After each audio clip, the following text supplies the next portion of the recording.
I just like talking to you, Richie. Yeah. I only see you once a month. It's a pleasure. Here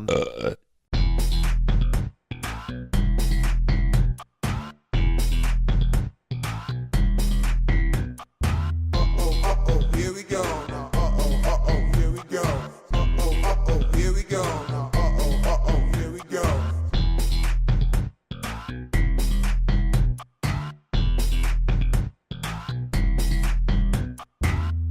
Hey, what's up, everybody? This is the Pizza and Hummus podcast. Check it out. Check it out. All right.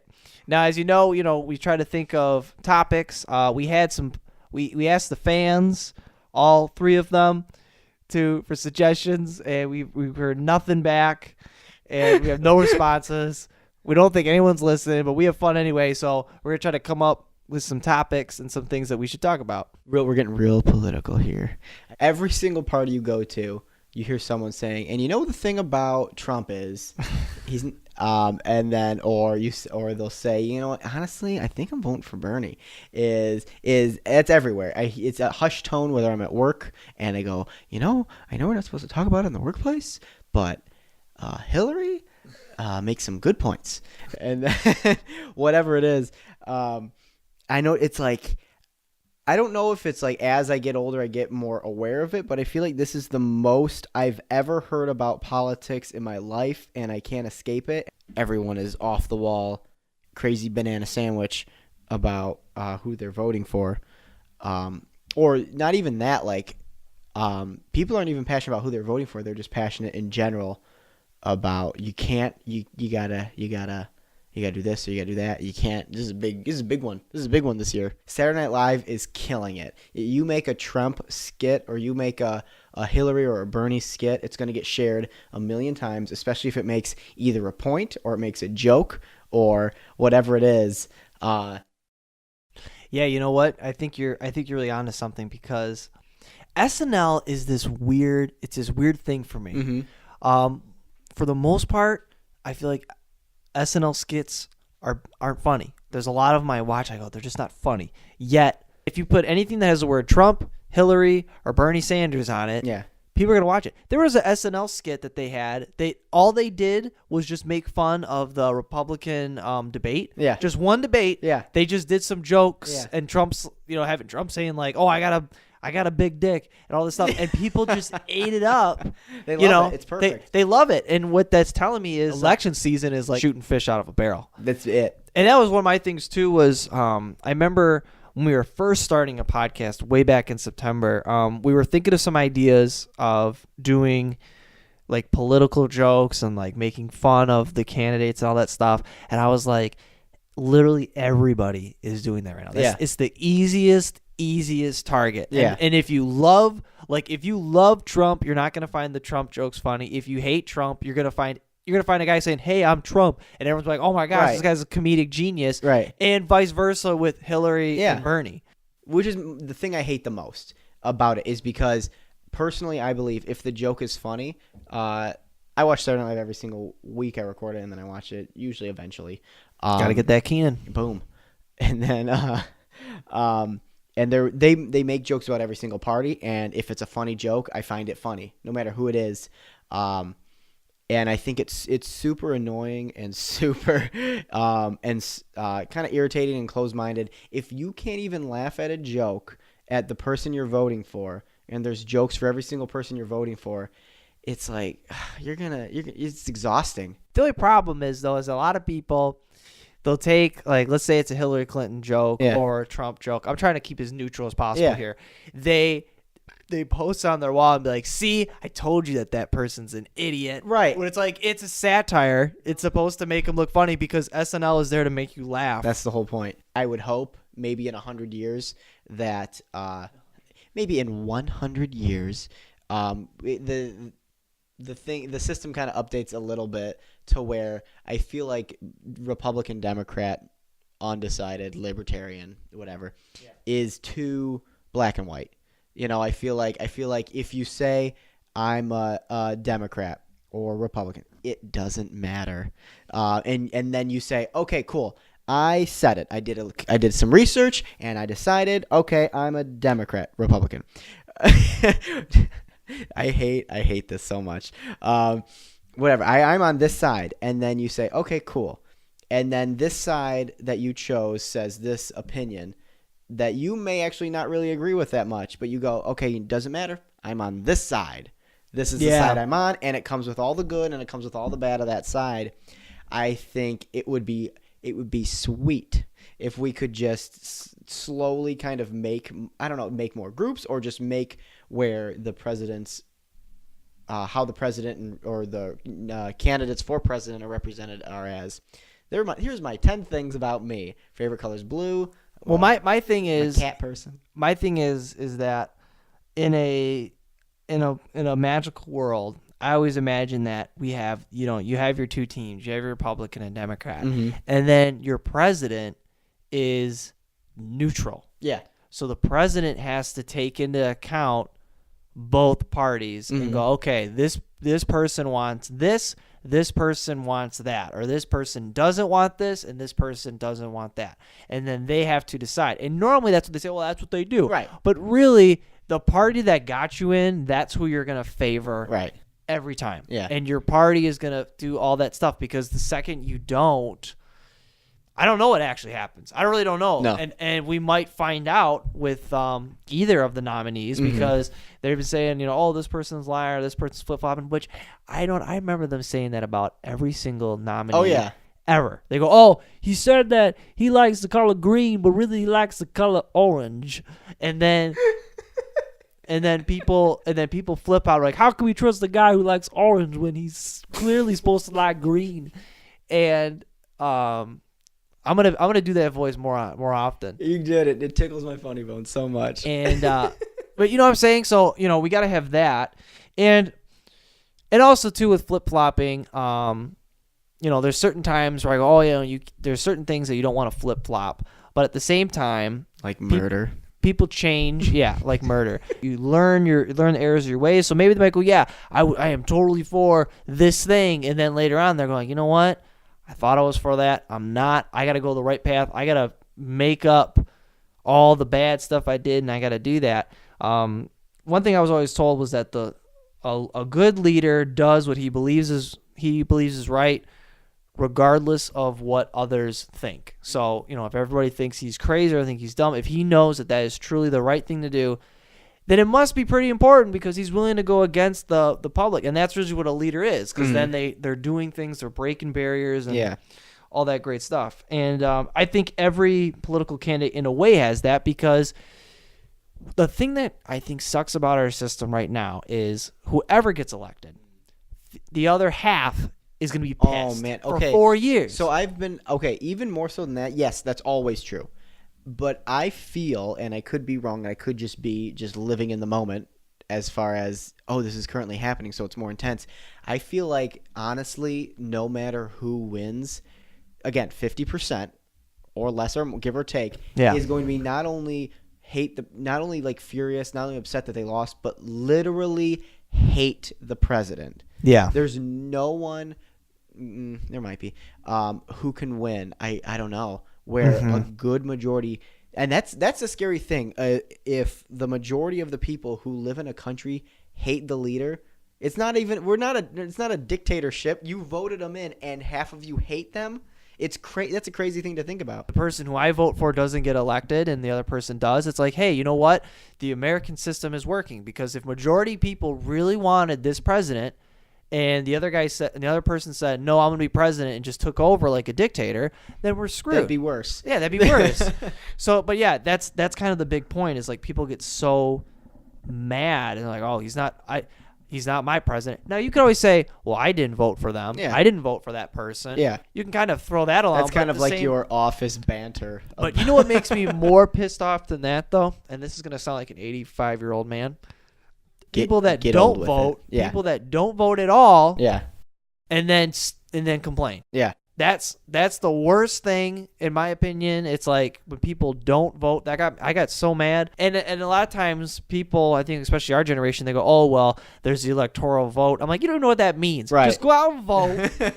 If you're not voting, then you're voting for the other guy. Right. You think that if you don't vote, your vote is going somewhere, because you're you're lessening that chance or whatever. And I think that that's something huge. And I think that, and plus, you know what?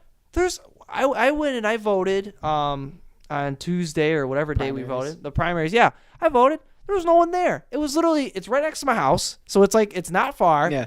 I was in there it took me longer to get, like, to walk in the parking lot than it did to vote. I literally walked in and they were like, oh, wow, a person. Okay. Gave me a piece of paper. Oh. I scribbled one hole. I didn't have to fill out any information. I just scribbled one little thing. Yeah. I put it in and that was it. I left and I was like, this is what people complain about? Like, this isn't like going to the DMV or going to like Secretary of State. It's literally just you walk in and they go, all right, here's your sheet. Scribble whatever hole you like. Yeah. And you just scribble and you leave. And I go, okay, that's not that big of a fucking deal. That's what I've been hearing. I don't know I think they recently updated something. I don't know.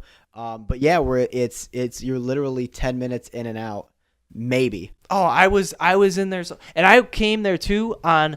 It was like 5 or 6 o'clock, like after everyone's work, and I'm thinking, oh crap, it's gonna be packed. I'm gonna have to wait in line forever. No, there was no one there, and maybe it's because it's that no one really cares. But even when I voted, 4 years ago, it was the same thing. I didn't have to wait. I mean, it was like you just walked right in and you scribbled it out. And I go, this is the thing that people don't want to do. Yeah. It's literally the easiest thing you gotta do. And then you feel kind of good because I'm like, oh yeah, I picked a person. You got a sticker. I picked a person. I got my little sticker and I did the little fill in the dot thing. You know, it wasn't that big of a deal. Yeah. A lot of education in that statement. A lot of education in that.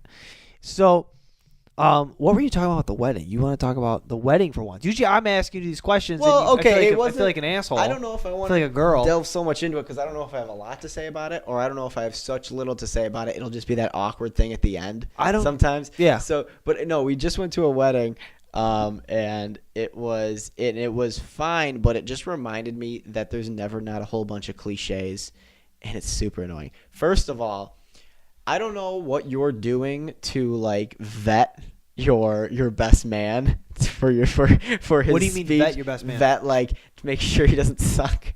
I say that as a joke and with love, but every single best man speech I've seen has been the worst. It's not even like ha ha ha, yeah, most of them suck. No, I've never seen one that's even been coherent.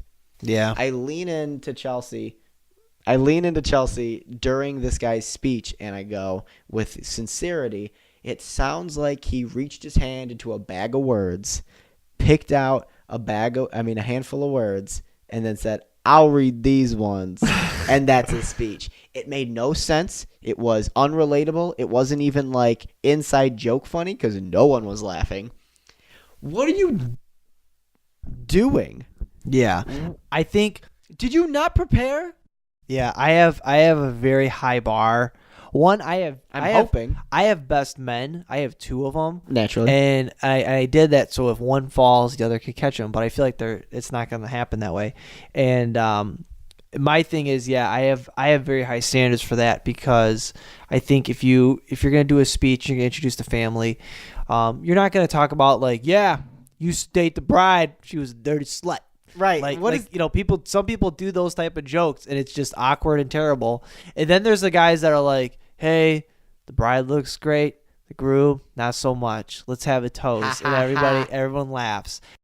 Back in the old culture, the best man was there so that way if someone tried to steal the wife, he could fight them off. And that's why they're positioned where they are because that's where they can pull out the sword. I shit you not. If you look it up on the internet, that's what they explain of where that comes from. The best man was supposed to protect you and make sure that the marriage happens. With that said, it's also supposed to be an agreement that the best man makes sure that he fights for the marriage. So if you have a problem with your wife, he's not going to be on your side. He's going to be on the marriage side. He's going to do whatever it takes to make sure that the marriage works. This obviously has been thrown away from the world. Well, of course.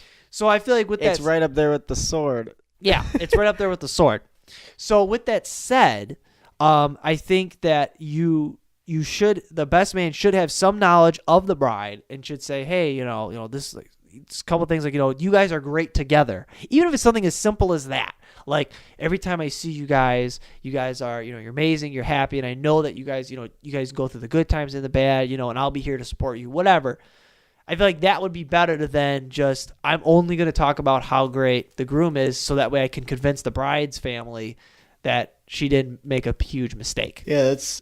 And then you got the bridesmaids. How bad are the bridesmaids speeches? I They're don't- like 10 years long, right? Well, With a lot of tears. There's always tears, but that's what makes it good. Yeah. And not awful. Because if you're like, okay, we have this story of the time when Bridget fell on ice, and we always talk about it. And it makes me remember her when I put ice in my drink.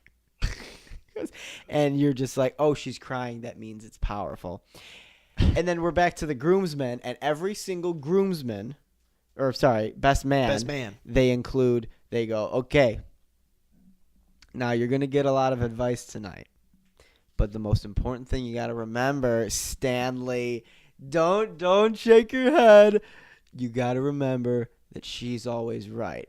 And then always gets a stupid standing ovation. It's the dumbest cliche I've ever heard. I'm sitting here literally with my hands on my head as everyone stands and cheers for the line, don't forget she's always right. Wink, nudge, finger guns. Let's get a toast. And to the ugliest mug in here. yeah. Like the worst.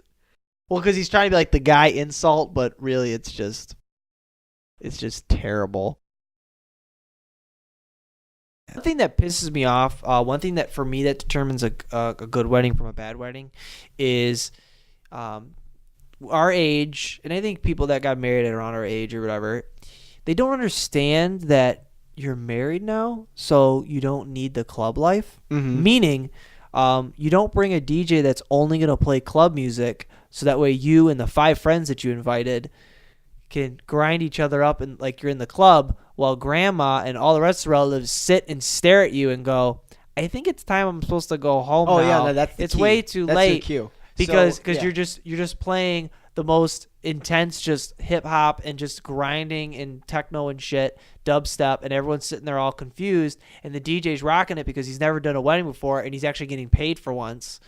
And it just turns into a club. And my thing is like, okay, if you're gonna get DJ band, whatever you get, I think they need to play a song that everyone can relate to. One, because if everyone relates, like Michael Jackson, for example, Michael Jackson, everyone relates to, and everyone will then feel comfortable to dance to it. Mm-hmm. It's hard for people to dance to a new song they never heard before because they want to sit and listen to it, they want to get into the groove unless they're super drunk. Right. And we want to have all people come out and dance. And you want to have people dance because if people aren't dancing at your wedding, then it's kind of awkward for that whole session. So if you turn into, all me and my friends, we dance in the club like this, it's like, you're married now. You don't have to do that anymore. So why are you bringing the club into your marriage? And it's just crappy because no one else is going to dance. Well, yeah, it's tough for that, especially if it's brand new music. If it's brand new pop music, there's a 9 out of 10 chance that it sucks anyway, and it's just good for dancing. But at the same time, I think it comes into it's 10 o'clock. It's time everyone else leaves. Yeah, and I think that's standard protocol for a wedding. For late at night, I agree. Yeah. You get all. It goes slow. It goes romantic, slow, lame.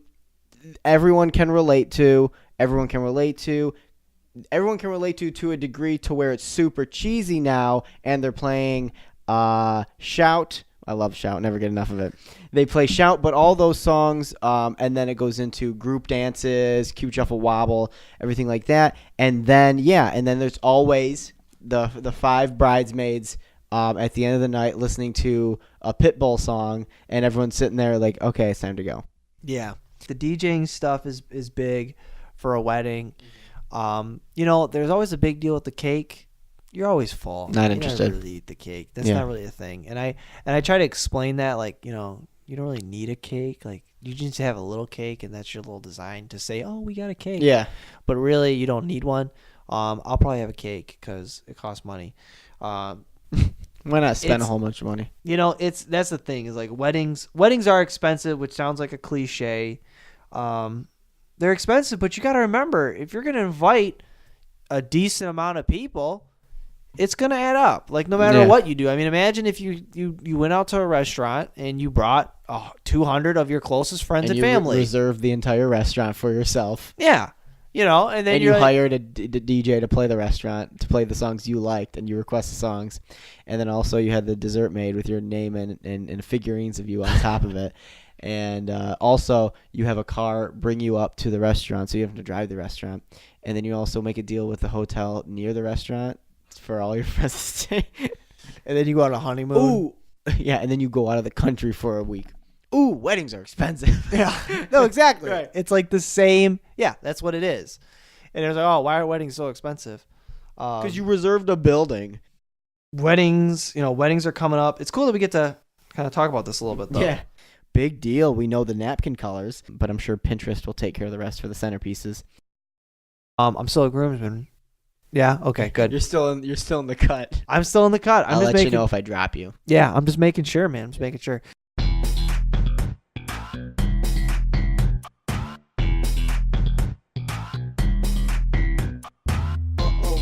Here we go. Now, here we go. Here we go. Now, here we go.